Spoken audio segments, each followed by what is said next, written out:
Bonjour et bienvenue à Entre nous, exclusivement sur les ondes de TV Rogers. Je suis Claude-Andrea Bonnier. Je me ferai un réel plaisir de passer la prochaine heure avec vous. Aujourd'hui à l'émission, on va parler d'une école de français langue seconde qui s'implique activement dans la communauté. On va avoir plus d'informations sur leur travail. On va aussi parler avec Dania Versailles de l'Association canadienne pour la santé mentale. Forcément, on va parler de santé mentale. Elle est venue avec plein d'outils pour nous. Et tout de suite, pour commencer, on va parler d'un salon du livre qui va se passer en fait à Ottawa. Et c'est un salon que moi, je connaissais pas parce qu'il y a tellement de salons là, mais le salon du livre à Ottawa, il est assez particulier. Merci. Ouais, premièrement, c'est la deuxième édition. La première édition a eu lieu l'année passée.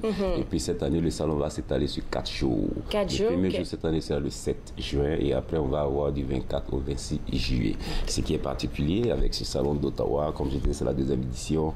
Et la deuxième chose, c'est que c'est un salon qui est ouvert aux auteurs qui écrivent dans les 3 langues, anglais, français et espagnol. Ok, vous avez un plus là. Ouais, 2 plus. Ouais. 2 plus, c'est ça.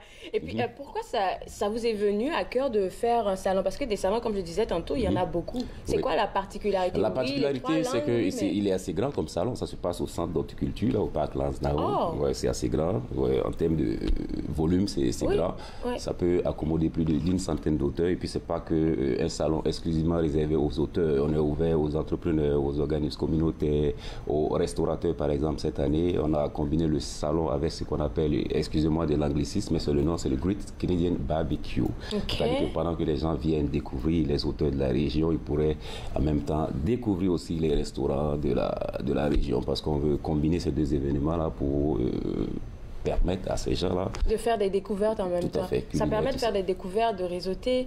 Parce qu'on s'entend que souvent les auteurs, quand ils veulent faire leur première, c'est souvent dans des restaurants ou bien dans des, je dirais, dans des petits bars, restos là pour accueillir du beau monde. Donc ça pourrait faire de belles connexions. Ce que j'aime aussi avec votre salon, c'est que en fait, ça touche un peu à toutes les cultures. Parce qu'on s'entend que souvent il y a le salon du livre pour les Noirs francophones, le salon du livre de l'Outaouais. En tout cas, il y a plein de salons. Mais vous incluez tout le monde, comme LGBTQ, des femmes, puis diverses cultures. C'est assez particulier aussi. C'est assez particulier. Et puis ça, c'est pour, premièrement, moi je m'occupe du côté francophone de la communication. Voilà, donc c'est pour célébrer cette vivacité-là, cette diversité francophone. On est tous francophones, mais il y a une petite diversité. Par exemple, les franco-ontariens, les francophones qui viennent du Québec ou bien de l'extérieur même du Canada. Donc du côté anglophone, la même chose se fait. Et puis du côté aussi espagnol, la même chose se fait. Donc c'est tout ça qui fait que le Salon du livre d'Ottawa est assez particulier. On va essayer d'aller avec ma curiosité. La première édition, vous avez reçu combien d'auteurs? Je dirais une centaine. Une centaine? Ouais, une centaine, parce que vous voyez comment la grandeur du centre, c'est grand. Donc tout ça, c'était des auteurs avec des bouffes, des compartiments. Là. Donc je dirais une centaine d'auteurs. L'affluence a été assez bonne. Et c'était, Et puis pour la deuxième édition, ça tend pareil? Beaucoup plus. Je dirais 2 fois plus, parce que cette année, il va y avoir, comme je disais, le Great Canadian Barbecue qui va rassembler tous les restaurateurs de la région, en fait, ce qu'on peut accommoder.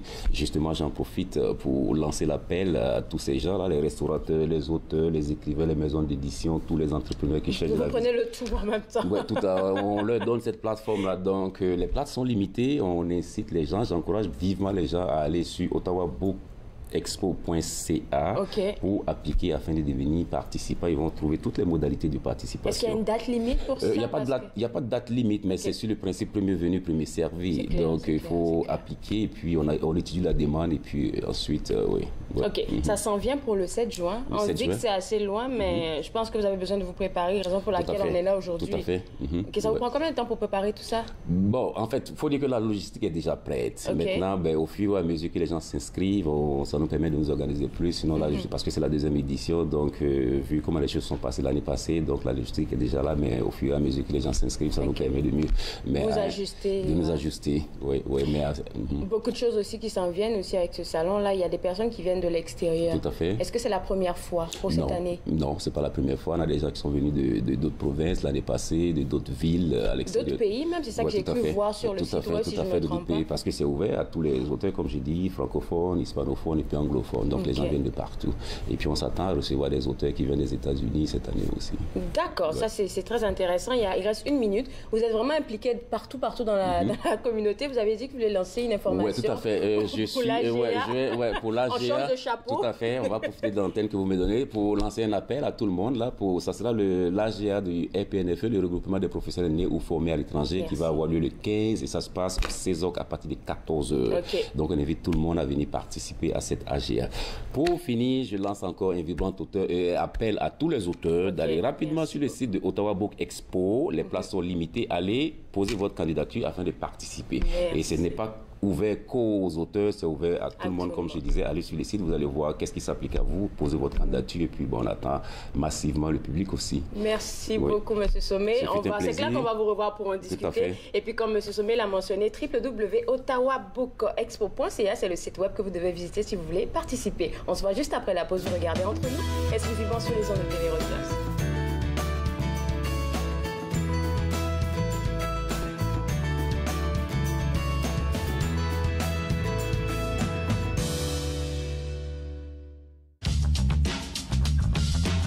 Cette émission est présentée par Télé-Élan. Vous êtes enfin aux commandes. Pour en savoir plus, visitez Rogers.com.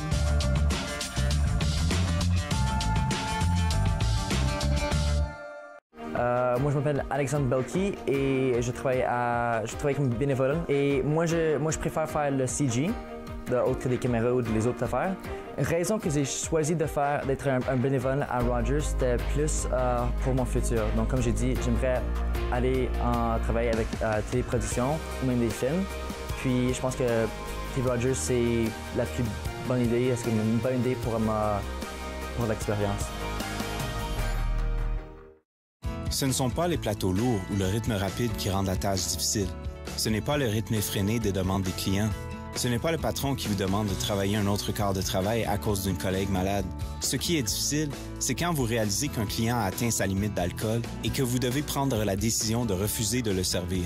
Refuser de servir de l'alcool, ce n'est pas personnel, c'est la loi. Merci aux serveuses et aux serveurs de l'Ontario qui s'acquittent de leurs tâches difficiles. Nous savons que ce n'est pas facile, mais nous comptons sur vous pour assurer notre sécurité. Cette semaine, à l'émission Court-Circuit, on rencontre Geneviève et Alain qui nous parlent de leur nouvel album et nous présentent un extrait rempli de chaleur. Court-Circuit, vendredi 21h sur TV Rogers.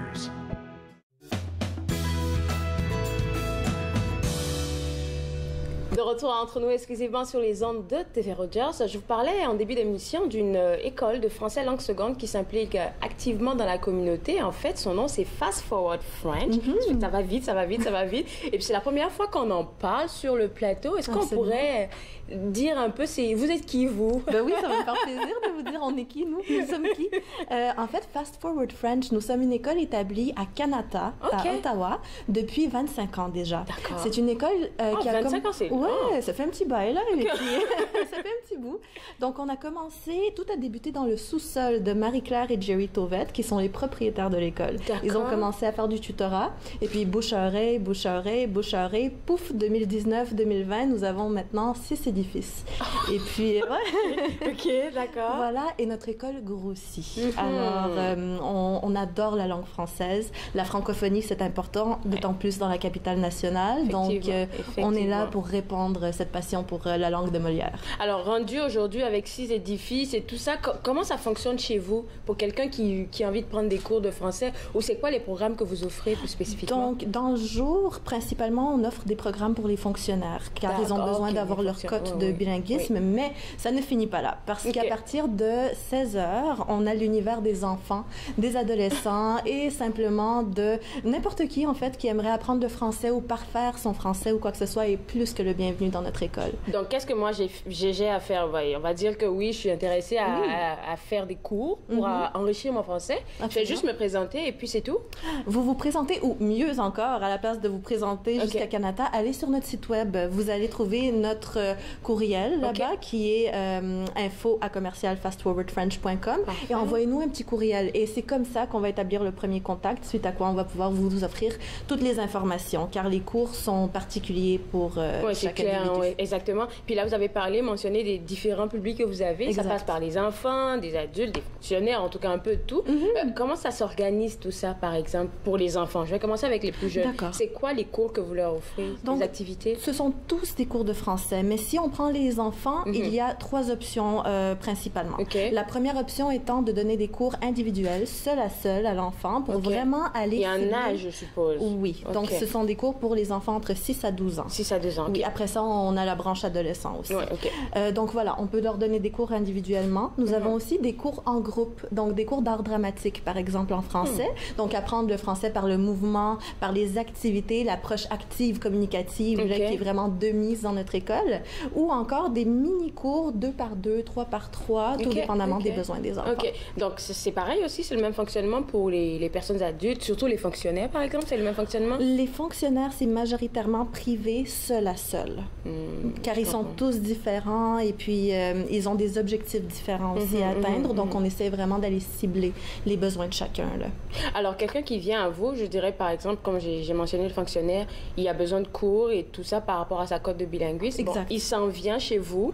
On discute avec lui pour savoir combien d'heures qu'il va lui falloir ou c'est juste préétabli? Il y a 2 possibilités. Des fois, les ministères préétablissent à l'avance, mais aussi notre école, on offre les services où les gens ont la possibilité de rencontrer un de nos chouettes professeurs et puis à ce moment-là, on fait un examen avec l'étudiant, un petit examen, rien de trop stressant, pour identifier justement ses besoins, le nombre d'heures dont il aurait besoin et après ça, on envoie un courriel et une lettre de recommandation. OK, c'est juste la lettre de recommandation quand on termine avec les cours. En exact. Fait. Mais en plus de ça, là, d'avoir 6 édifices, d'enseigner le français à vraiment toute la communauté, je pense que vous avez des projets en rapport avec ça aussi. Hein? Exactement. Bon, le communautaire nous tient vraiment à cœur. Ah, je vois ça, là. Vraiment.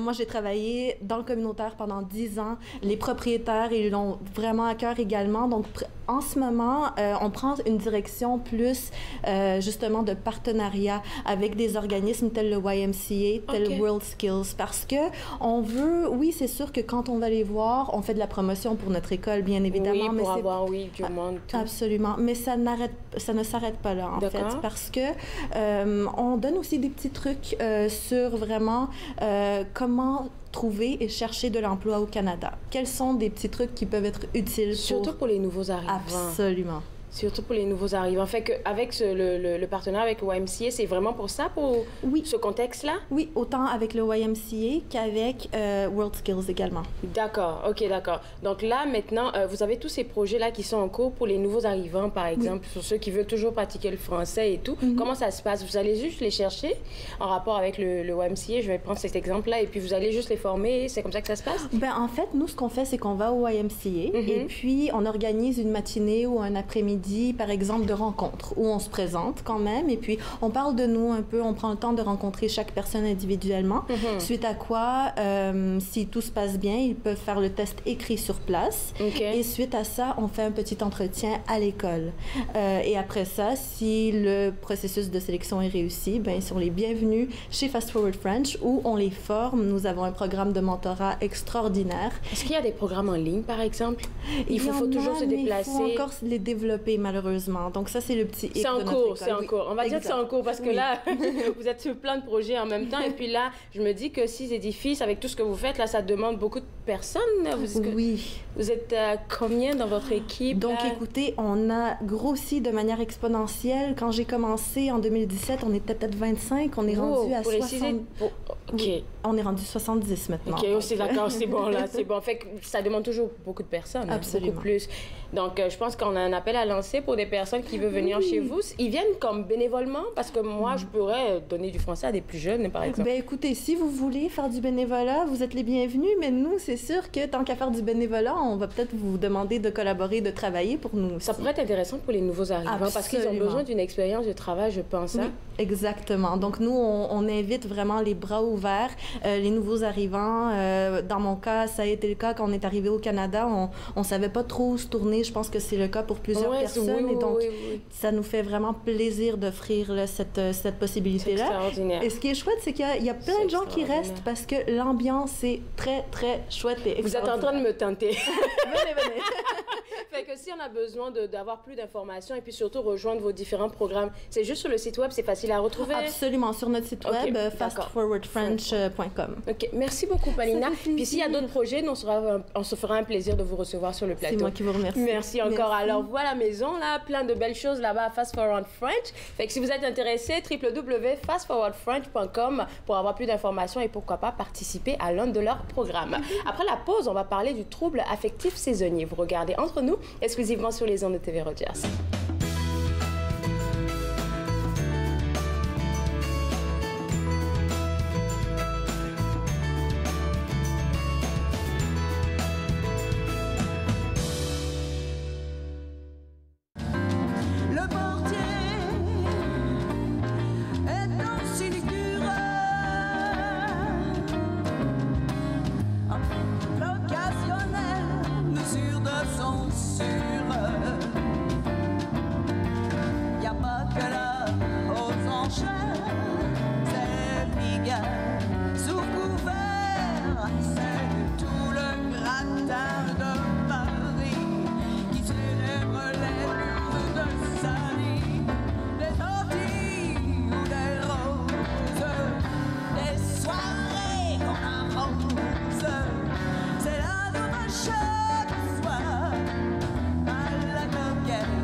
De retour entre nous exclusivement sur les ondes de TV Rogers, on va parler maintenant où on va découvrir ce que c'est que le trouble affectif saisonnier avec Dania Versailles de l'Association canadienne pour la santé mentale. Puis j'étais juste en train de te dire, oui, on parle de dépression saisonnière, mais trouble affectif. Et puis surtout le mot affectif, j'étais comme, OK, qu'est-ce qui va pas là? Est-ce que ça a rapport avec l'amour ou je sais pas? Oui, en plus que c'est la Saint-Valentin bientôt. Non, en fait, affectif, c'est vraiment ce qui porte, ce qui est relié à l'humeur de la personne. Donc, une humeur très hyperstimulée ou bien une humeur dépressive. Puis la plupart du temps, là, surtout en ce temps de l'année, là, il faut qu'on se le dise, là, les matins, souvent, c'est pas très beau. Absolument. Puis l'idée m'est venue parce que il y a pas longtemps, le 20 janvier dernier, en fait, précisément, j'écoutais la télé avant d'aller au travail, puis il parlait justement de le Blue Mondays. Oui, oui, c'était 2 semaines passées, là. C'est ça, exactement, ou bien les lundis bleus. Puis ça, c'est vraiment une journée, ça tombe généralement le 3e lundi du mois de janvier, puis où on dit, c'est la journée la plus déprimée de l'année. Puis tout le monde a ça dans la tête, là, je te dis. Et oui. Puis, mais c'est venu du fait que certains ont cherché à commercialiser cette journée-là pour les inciter à faire des plans de voyage, des choses comme ça. Mais puis aussi, certains ont associé ça au fait que, bon, on commence à payer nos dettes de Noël, on se rend compte que... La carte de crédit, les impôts, les taxes, tout. Oui, exactement. Puis, nos résolutions de Nouvel An, ben, commencent à... À dégringoler, oui. Le sport, par exemple, là, je suis coupable. Exactement. Donc, mais en fait, il y a un vrai phénomène derrière ça, puis c'est la dépression. Mais la dépression qui se produit à ce temps-ci de l'année, d'où le nom trouble affectif saisonnier. Okay. Ouais. Puis, ce que c'est vraiment, c'est une branche du trouble majeur de dépression qui arrive au même moment de l'année, au même moment au même moment de l'année. On dira à l'hiver, ou est-ce que c'est... Il n'y a pas vraiment de lumière. Exactement. Donc, c'est plus vers la fin de l'automne, les mois d'hiver où nos journées sont beaucoup plus courtes. Oui. Et évidemment, les journées le temps, la noirceur de la journée. Plus vite, oui. Exactement. Donc, puis ça, vraiment, ça a un effet sur notre corps.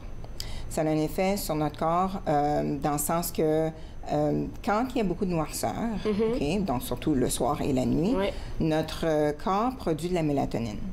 La mélatonine, c'est une hormone qui nous rend somnolents, donc qui nous aide à nous endormir. Je comprends pourquoi je dormais en classe. Désolée, maman, à 4 heures. Oui, c'est vrai, sérieusement, là, Oui, exactement. Donc, étant donné qu'il y a plus de noirceur, notre taux de mélatonine augmente dans le corps. Et donc, on a de la misère à se réveiller, à se tenir réveillé les matins, puis on est un petit peu plus somnolent.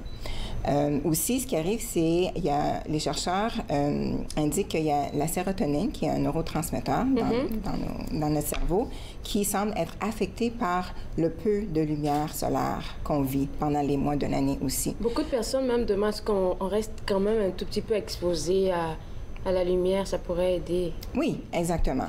Donc, tous ces deux phénomènes-là qui se produisent en nous font en sorte que pour certaines personnes, elles sont plus vulnérables à subir un trouble affectif saisonnier pendant ces moments-là de l'année. D'accord. Donc, tu dis ces personnes... Donc, ça peut toucher tout le monde, comme... tous les âges, comme tous les sexes? Bien, en fait, ce qu'on sait, c'est que ça atteint 2 à 3 % de la population générale au Canada. Ça commence comme ça et ça grossit après. Oui. Puis évidemment, c'est pas juste au Canada. Donc, c'est tous les pays nordiques. Aussi, on dit que ça atteint plus les adultes que les jeunes ou les moins jeunes. Et surtout les femmes. Les femmes sont de 4 à 9 fois plus diagnostiquées que les hommes. Est-ce que c'est pas à cause de la sensibilité légendaire des femmes, peut-être, je pense? Bien, probablement, mais aussi le fait que les femmes ont plus tendance à aller consulter les médecins.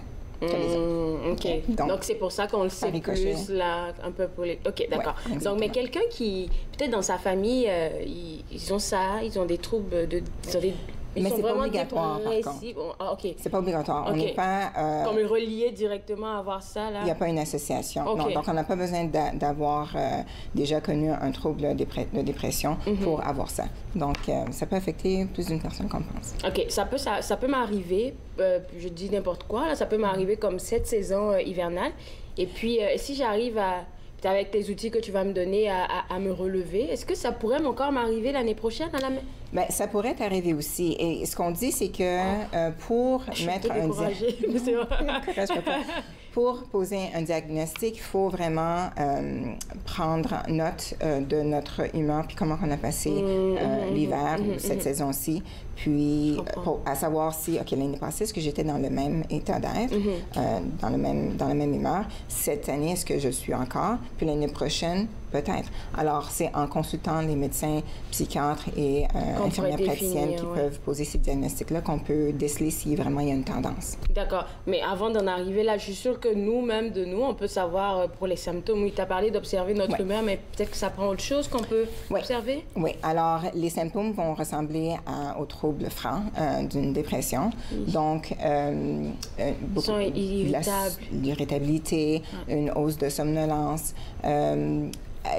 Parfois, avec le trouble majeur de dépression, on va avoir une baisse ou une augmentation de l'appétit. Pour ce trouble-là, spécifiquement, on va avoir une augmentation de l'appétit, puis surtout auprès d'aliments féculents, des glucides, qui vont tendance à nous faire gagner du poids. Oui. Aussi, on va avoir une baisse d'énergie.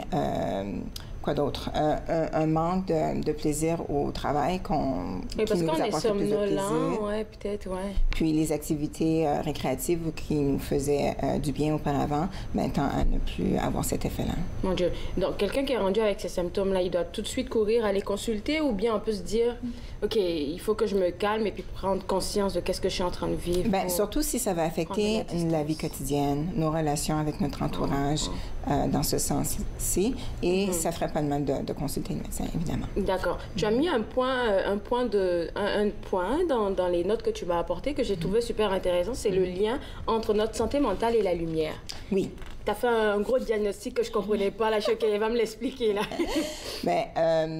En fait, donc, le lien entre le trouble affectif et la lumière du soleil, c'est que pour contrer le fait qu'on a moins de clarté durant la journée, il est recommandé de s'exposer à plus de clarté, soit la clarté naturelle, donc en allant dehors, en prendre une petite marche, exactement, s'exposant par la fenêtre et tout.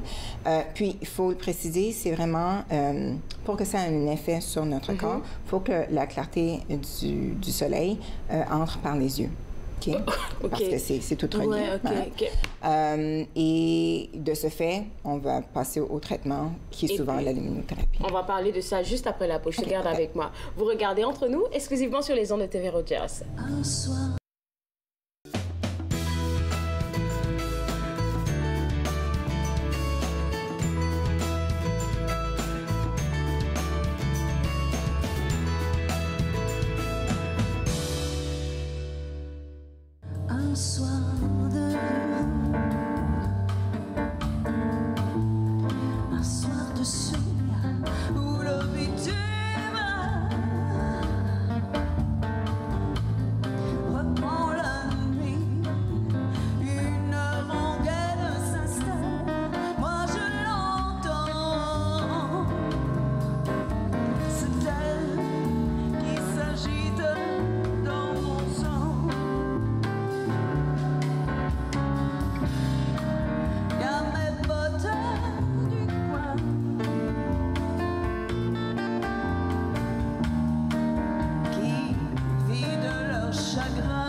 De retour Entre nous, exclusivement sur les ondes de TV Rogers. On parle toujours du trouble affectif saisonnier. Et puis, avec Dania, on avait parlé des différents symptômes qu'on devrait remarquer, comme l'irritabilité, le manque de concentration, je vais dire comme ça, et puis l'envie de manger, la baisse d'énergie, l'envie de manger des sucres et plein d'affaires dans ce genre.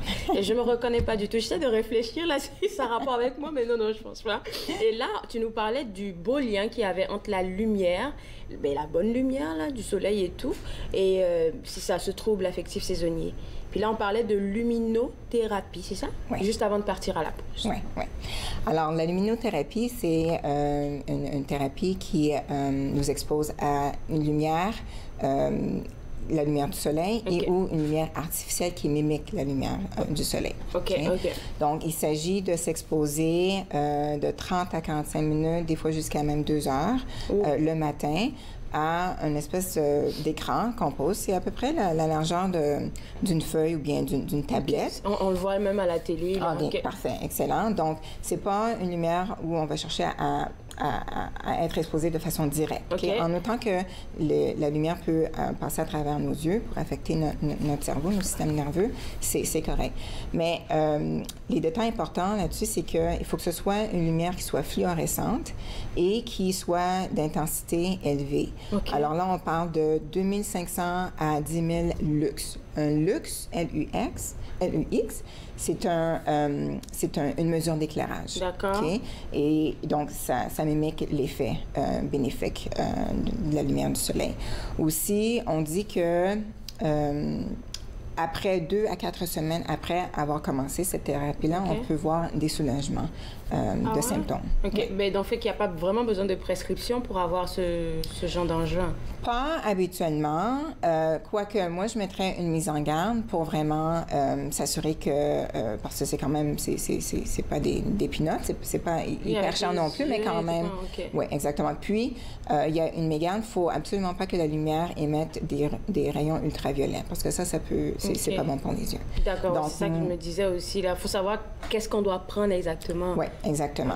Donc, je sais qu'il y en a en pharmacie, mais moi, j'aviserais les gens de consulter leur médecin pour être certain que... Ils prennent la bonne affaire. Ils prennent la bonne affaire, puis qu'il y a des raisons pour... Ça, c'est très bien. Il ne faut pas juste le prendre parce que je le sens un peu déprimé, je vais juste le prendre. OK, d'accord, parfait. Exactement. Ensuite de ça, il y a des médicaments aussi qu'on peut prendre. Oui, des médicaments.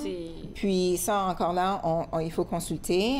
Évidemment, parce que comme je dis plus tôt, c'est une branche d'un trouble de dépression. Donc, les antidépresseurs vont faire l'affaire, mais ce n'est pas tous les antidépresseurs qui fonctionnent de la même manière. Donc, encore là, je recommande aux gens de consulter. Oui, il y a aussi la thérapie cognitivo-comportementale que j'ai trouvée. Puis là, c'est quoi comme thérapie? Ça, c'est une thérapie qui cherche vraiment à enseigner des habiletés de résilience aux gens. Surtout, qui est très efficace pour tous les troubles de dépression, en fait, de façon générale. Puis, qui va chercher à aider les gens à changer leur schéma de pensée négative. Parce que souvent, en ce moment, quand les personnes sont dépressives, tout va être négatif. Comme on dit, on broie du noir, là. Exactement. Donc, les verres sont à moitié vides. Il y a vraiment du négatif qui sont axés vers eux et vers l'environnement dans lequel ils sont. Donc, puis en modifiant ces chaînes de pensée-là, mais ça va laisser place à un comportement qui est plus sain, plus positif, plus agréable, on va dire. Est-ce que ces trois outils, ces trois, le médicament, la thérapie et puis aussi l'affaire avec la lumière, là, on peut les prendre comme tout ensemble ou il faut vraiment choisir? Non, on peut les combiner. Il n'y a pas de mal à les combiner. Puis en fait, moi, je pense que ça serait une bonne chose. Il n'y a pas de danger à les combiner. D'accord, OK. Encore là, oui, c'est ça, comme tu dis, consulter d'abord le médecin avant de faire quoi que ce soit. Exactement. Là, tu nous apportes de bonnes nouvelles. Oui, on parle de médicamentation, mais on peut ne pas arriver là. Oui. On peut commencer à traiter nos symptômes nous-mêmes par des petites actions de tous les jours. Là. Absolument. Donc, j'ai mis en place, c'est-à-dire j'ai préparé pour vous 7 conseils à peu près. Oui. Donc, je ne veux pas oublier ici. Voilà. Donc, intégrer l'activité physique. Ça, c'est bon pour tout, évidemment. Puis ça, je le répète, puis je continuerai à le répéter. C'est absolument enrichissant pour notre cerveau d'oxygéner nos cellules, notre cerveau. Donc, surtout, faire des activités dehors, de plein air. Même s'il fait froid, on s'habille chaudement. Ça peut être juste pour 15 minutes, 20 minutes, ou sinon plus longtemps. Puis ça n'a pas besoin d'être des activités rigoureuses. Juste une marche où on regarde les enfants jouer dans la cour. Il faut juste aller dehors. Exactement. Pas rester comme couché chez nous. On ne pourra pas nommer toutes les 7 parce qu'il va nous rester comme 2 minutes et 30. Mais je vais choisir moi. Comme maximiser l'exposition au soleil dans votre aménagement. Parce que là, tu parles de se poser un peu à la fenêtre, ces affaires de même. Oui. Donc, au bureau, au travail ou à la maison, ouvrez les rideaux, arrangez-vous pour avoir les chaises près de la porte patio ou bien des fenêtres pour vraiment vous exposer. Puis, ça n'a pas besoin d'être une journée ensoleillée.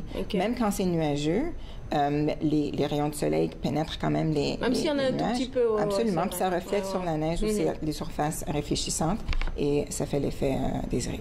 Puis je pense que celui que tu as noté, là, les gens vont beaucoup l'apprécier, comme si tes affaires ne fonctionnent pas, aller dans le sud. Bien, si on peut se le permettre. Pour ceux qui peuvent se permettre, je pense qu'ils seront d'accord avec toi, là. Absolument. Puis une semaine, quelques jours, ça fait du bien.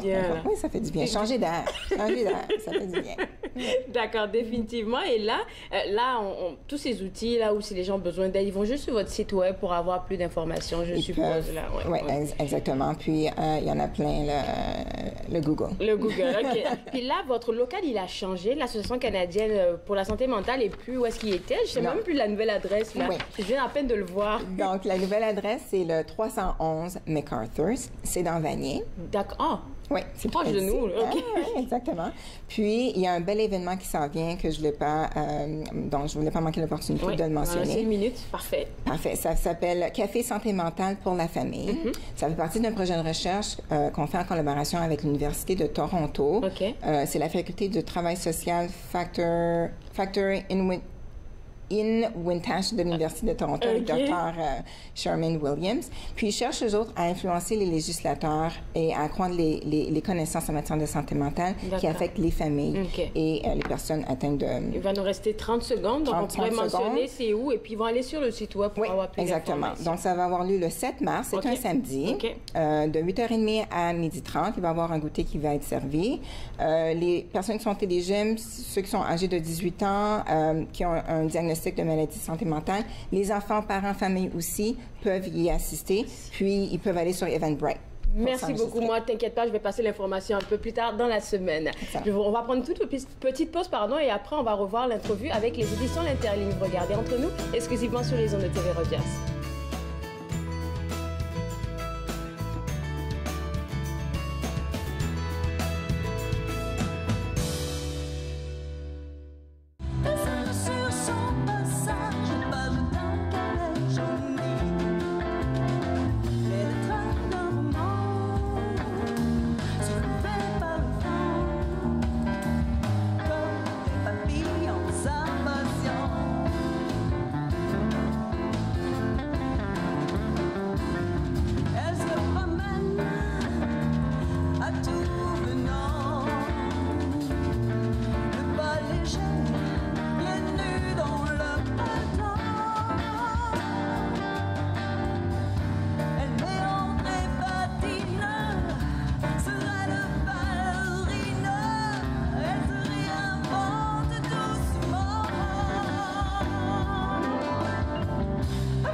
Exact.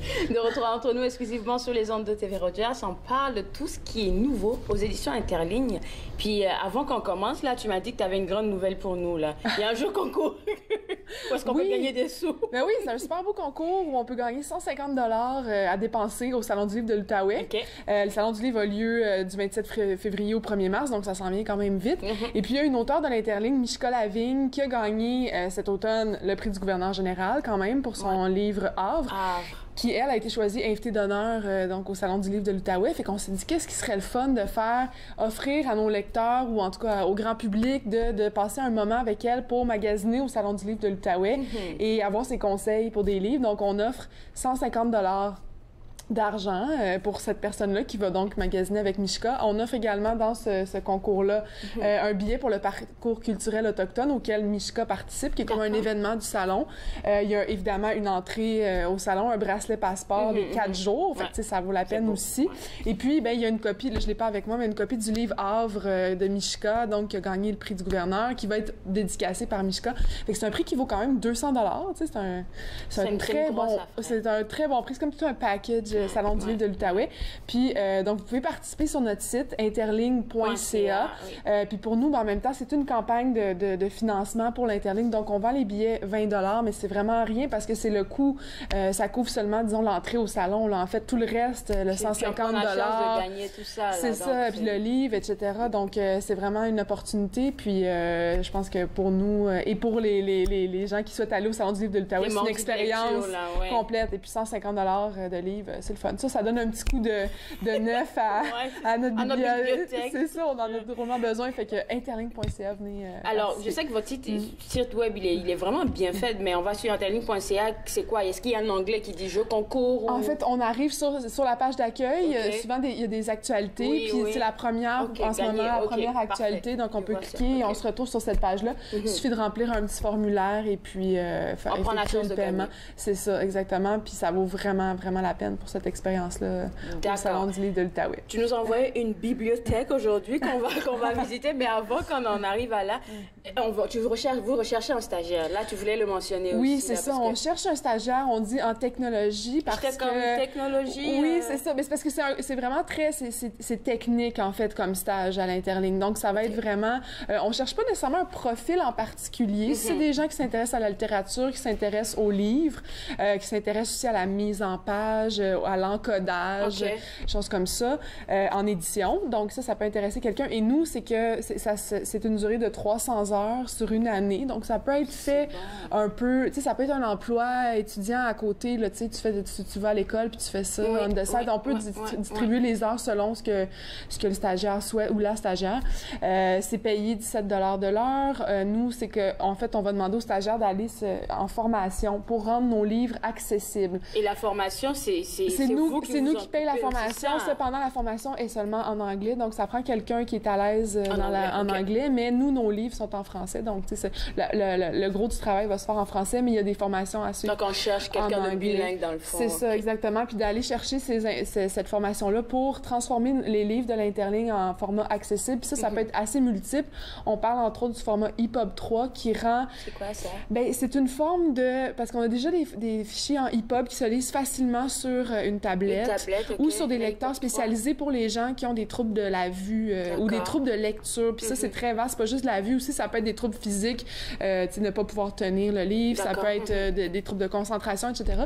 Donc, nous, ce qu'on veut, c'est ça, c'est rendre tous nos livres accessibles. Puis pour ça, il faut... c'est très innovateur, ça. Oui, c'est ça. Puis ça nous permet d'atteindre aussi beaucoup de gens puis qui, des fois, eux, ont moins de choix aussi de lecture, fait que ça leur ouvre aussi un éventail. Puis donc, cette personne-là apprendrait beaucoup sur... Puis c'est un beau bagage que vous lui donnez parce que c'est un stage. Si ça se termine, ben, j'ai une aptitude en plus. Oui, tout à fait. Puis c'est vraiment une aptitude, je dirais, qui est assez rare au pays, au Québec. C'est la première fois que j'entends. C'est ça, il n'y en a pas beaucoup. Tu sais, là, on a trouvé une formation, mais tu vois, c'est juste en anglais. Puis, tu sais, fait que c'est quand même un bagage super intéressant à aller chercher. La formation, elle est ici ou?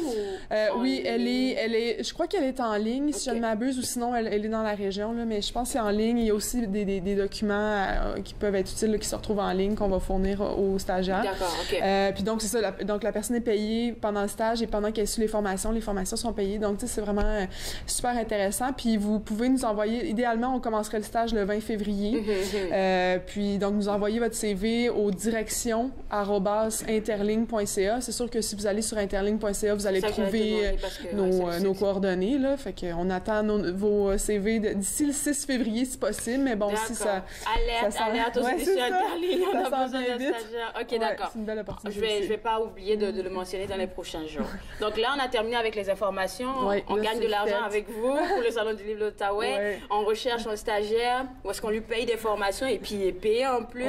Tout est beau. Là, maintenant, on va commencer avec tout ce qui est nouveau chez vous et on va commencer avec Dans la peau d'un poète de Jean Dumont. Ben oui, j'ai déjà le livre, fait que j'allais l'apporter pour te le donner. OK. Dans la peau des poètes, c'est écrit, donc Jean Dumont, c'est un auteur de Gatineau qui a déjà écrit de la poésie, un roman. Là, c'est la première fois qu'il publie chez nous, aux éditions L'Interligne. Il fait un peu de tout. Oui, il fait un peu tout. Puis c'est un ancien professeur du cégep de l'Outaouais en littérature. Et c'est pertinent à savoir parce que son histoire se passe dans un cégep et c'est l'histoire d'un professeur aussi de littérature. Donc on sent qu'il y a peut-être... quoique ça doit être beaucoup de fiction aussi, mais c'est ça s'inspire quand même de son vécu. Et Dans la peau des poètes, au fond, c'est l'histoire d'un homme qui est un Français, qui est marié, puis là, ça se passe pas bien avec sa femme, des troubles maritaux. Il décide de divorcer, de s'en aller, de venir au Québec. Et il se trouve... Lui, c'est un comédien, disons, amateur, ou en tout cas, qui avait des petits contrats. Fait que là, il arrive au Québec, il aimerait ça enseigner le théâtre. Mais finalement, au cégep, il n'y a pas de place dans le cours de théâtre. Donc, il lui donne le cours de poésie. Et il est un petit peu déçu, mais... ce qu'il va faire, c'est justement prendre son bagage de comédien pour incarner les poètes classiques. Donc, Stéphane Mallarmé, Victor Hugo, Charles Baudelaire, Arthur Rimbaud, entre autres. Donc, il se glisse vraiment dans leur peau, il va se déguiser en eux, il va les incarner dans les cours, puis là, les étudiants vont OK, il en fait triper, là, sur... Oui, c'est ça, ça va rendre le cours très théâtral, finalement, mais là, ça crée un peu des frictions au département. Finalement, son passé, justement, avec sa femme, là, il se rend compte elle a eu un enfant, il savait pas. Fait que tous ces problèmes finissent aussi par le rattraper. Puis là, on se rend compte que cette façon d'incarner les poètes, c'est un peu une façon pour lui de fuir la réalité, de fuir son présent auquel il veut pas faire face. Et puis là, il va aller de plus en plus loin là-dedans jusqu'à ce qu'on dit, jusqu'à se perdre, en fait, un peu jusqu'à devenir un peu délirant, disons. Fait que c'est un peu cette histoire qu'on suit. Ça semble intéressant. Oui, c'est très intéressant. Puis il y a beaucoup de poèmes, justement, classiques. Fait que ça peut être très pertinent pour soit des professeurs aussi de cégep, des étudiants de cégep qui suivent des cours en poésie. On est là-dedans, on est dans cet univers-là aussi du cégep. Donc, d'accord. C'est déjà disponible? Non, en fait, ça sort le 5 février, puis Jean, il va venir t'en parler le 5 en personne. Donc, je le laisse en dire plus, mais ça sort la semaine prochaine. La semaine prochaine, le 5. Oui, c'est ça. Puis par la suite... Donc, est-ce qu'on pourrait prendre une pause? Oui. Parce que si on commence aux autres, là, il y en a beaucoup. Donc, après la pause, on revient pour en découvrir encore 8 autres comme œuvres des éditions Interligne. Vous regardez Entre nous exclusivement sur les ondes de TV Rogers.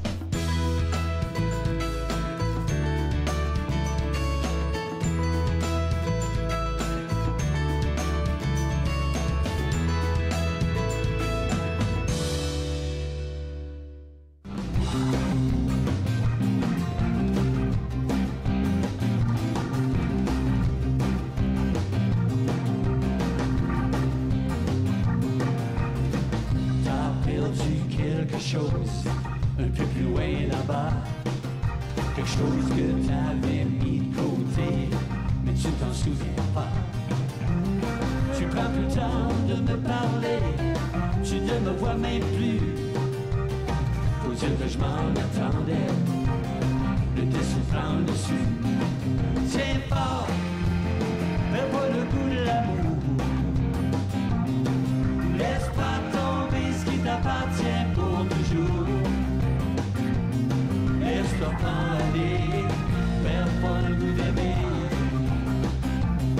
Laisse-toi pas aller, perds pas le goût d'aimer.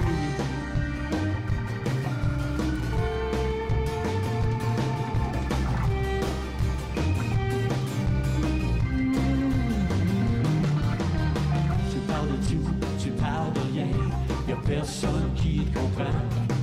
Les mots résonnent dans le fond de ton cœur, c'est moi qui le ressens. T'as plus de couleur dans tes yeux, tu vis en noir et blanc. Dans un autre monde, sur une autre planète, dans un autre temps.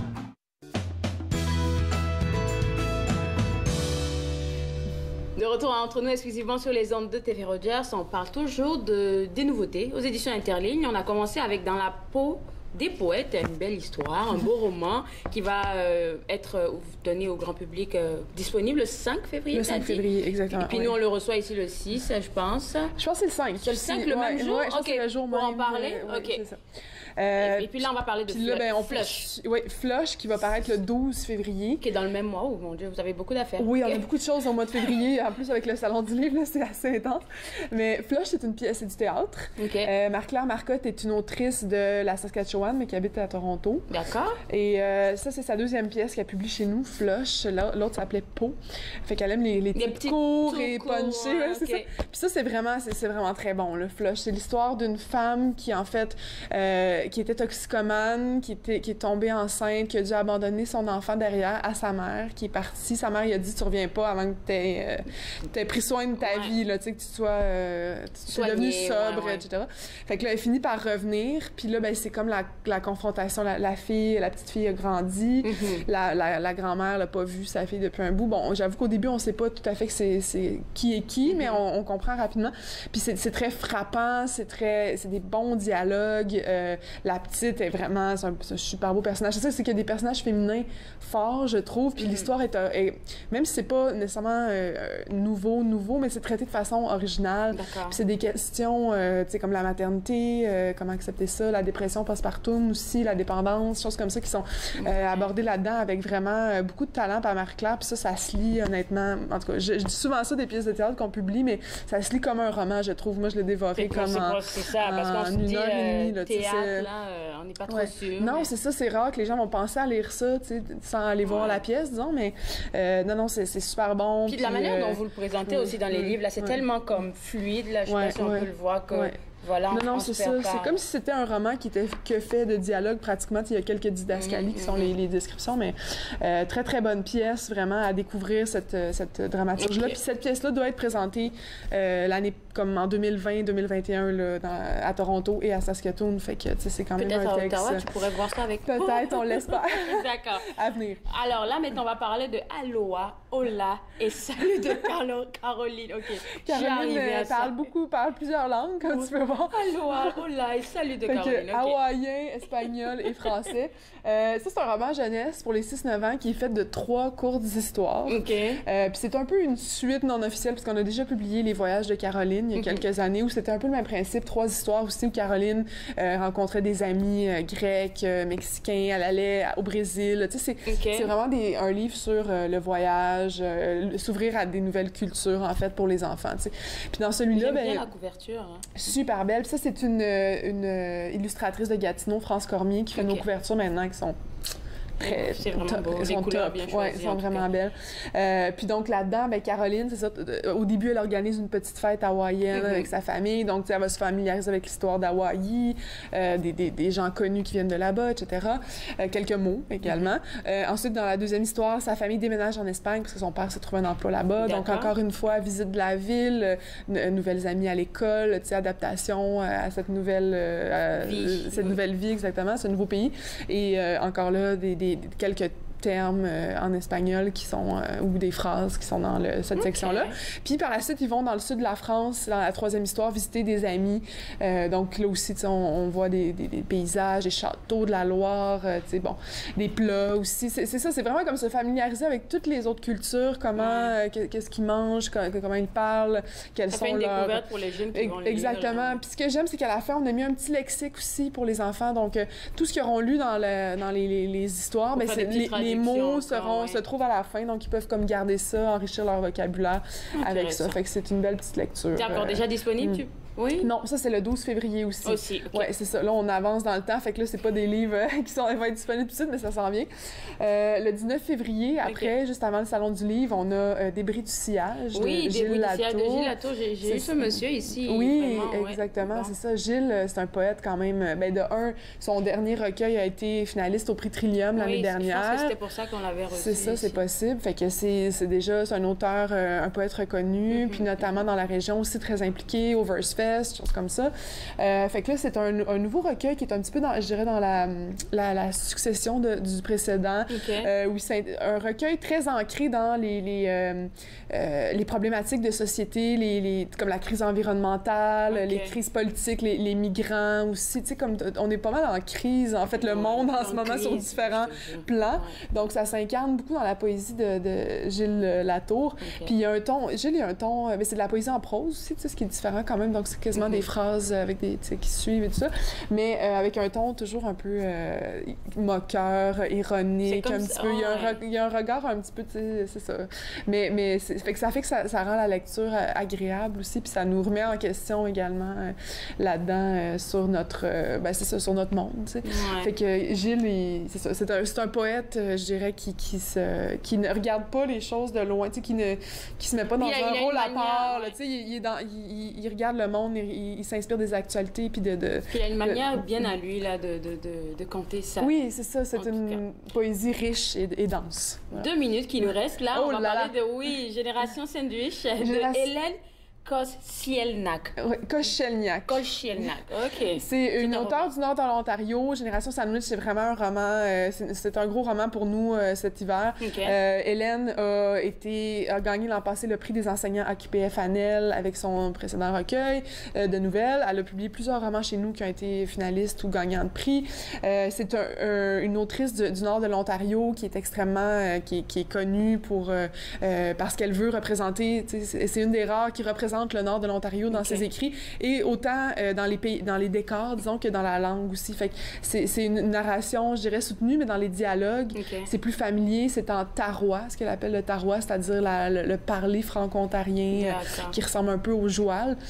Donc ça, c'est un roman qui, Génération Sandwich, c'est les baby boomers qui se retrouvent un peu pris entre prendre soin de leurs enfants et prendre soin de leurs parents. Puis dans ce cas-ci, c'est un père Alzheimer et des enfants qui ont des troubles amoureux, une petite fille qui se aussi transgenres. Donc, c'est tout des histoires. Oui, c'est ça. Puis ça prend le point de vue de plusieurs personnages de différents âges. Donc, ça s'adresse à un public très, très large. C'est autant des ados que des plus vieux. Là, c'est à retenir le 4 mars. 4 mars. OK. La rencontre du maître, il va nous rester comme 1 minute seulement. Là. La rencontre du maître de Roger Bouchard, c'est un roman aussi. La rencontre du maître, bien, je vais aller rapidement. C'est un roman sagesse, comme il l'appelle. Donc, un roman un peu dans la veine de l'alchimiste, qui se passe dans les jardins d'un manoir.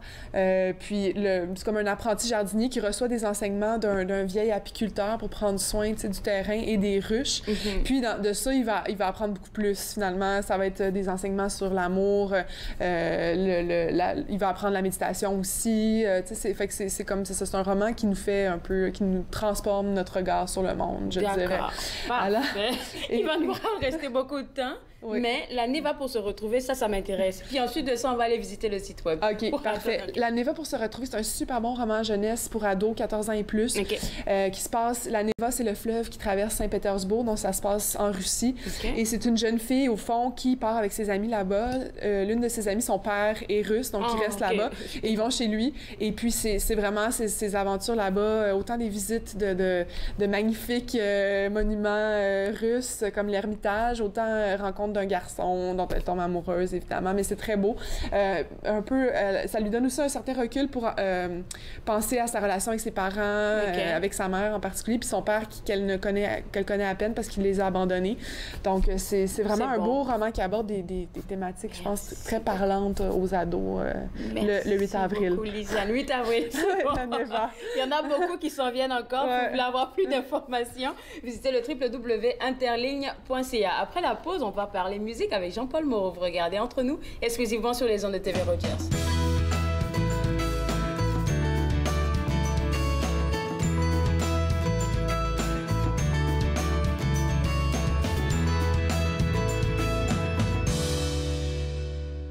Nous sommes la génération qui avait tout, qui a révolutionné la musique, qui savait comment gagner. Et nous savions célébrer. Nous nous sommes unis pour lutter contre la faim chez les enfants. Nous nous sommes unis pour les protéger. Et dans ce monde dangereux, nous devons continuer de les sauver. Même lorsque nous ne serons plus là, en incluant l'UNICEF dans notre testament, nous deviendrons la génération qui a laissé en héritage un monde meilleur. Visitez le unicefleg.ca. Pour la première émission de Regard, on présente quelques nominés du Gala Trior, on visite le studio d'art de Marie Léger et on rencontre 2 vétérans de la guerre d'Afghanistan. Regard, jeudi 19h sur TV Rogers. Je m'appelle Nathan. J'aime vraiment ça faire du vélo. J'adore aller vite. C'est fun. Quand il fait chaud, j'aime jouer dans les jeux d'eau pour m'arroser. C'est les amputés de gaz qui m'ont donné me protègent. Merci! À la prochaine émission de Lumière et d'Aide, je recevrai Cédric Parent, livreur de vision. Il vous fera découvrir ce qu'est l'entrepreneuriat de cœur et comment l'appliquer au quotidien. De Lumière et d'Être, jeudi 20h30 sur TV Rogers. De retour Entre nous, exclusivement sur les ondes de TV Rogers. On a une très belle discussion tout à l'heure avec Dania Versailles de l'Association canadienne pour la santé mentale, avec elle on a parlé du trouble affectif saisonnier. On a appris plein d'affaires et puis vous, si vous êtes intéressé à avoir plus de renseignements, à avoir encore plus d'outils qu'elle nous a partagés aujourd'hui durant l'émission, je vous invite à visiter le www.ottawa.cmha.ca. Ça, c'est le site web que vous pouvez visiter pour avoir plus d'informations sur ce dont on a parlé et pour avoir plus d'outils. Aussi, on a vu encore l'entrevue avec Lisanne Rowe-Leblanc des éditions L'Interligne. Ils sont à la recherche d'un stagiaire. Et puis, je trouve ça intéressant parce qu'en même temps qu'ils sont à la recherche d'un stagiaire, ils vous permettent de faire une formation pour pouvoir les aider, en fait. Donc, si vous êtes intéressé ou même vous connaissez quelqu'un dans votre entourage qui pourrait être intéressé par ce stage-là, qui est un bon stage, là, moi, je trouve, là, visitez le www.interligne.ca. Vous allez avoir accès directement à eux et pourquoi pas faire partie de leur belle équipe. Alors moi, je me suis fait le plaisir de passer cette heure avec vous. On va se voir demain à l'émission. On va continuer encore de vous parler des outils que vous pourrez avoir très facilement dans notre communauté. Parlons de santé mentale. Donc demain, Carole Legault et Julie Turcotte de la SPO seront avec nous. On se voit demain à l'émission. Restez connectés. Au revoir.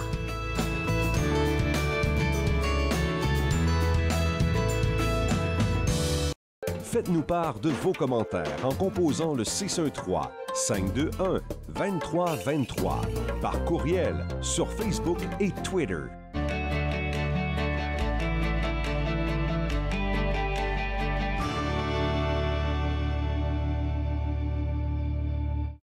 Je m'appelle James Fall, puis je fais mon coop / bénévole ici à TV Rogers. Je voulais expérimenter différents types de techniciens. Je suis technicien de scène, je voulais voir technicien de production télévisuelle, voir c'est quoi les différentes démarches, les différents environnements, puis c'est quoi l'impact que ça fait sur moi que je suis intéressé dans le domaine de technicien.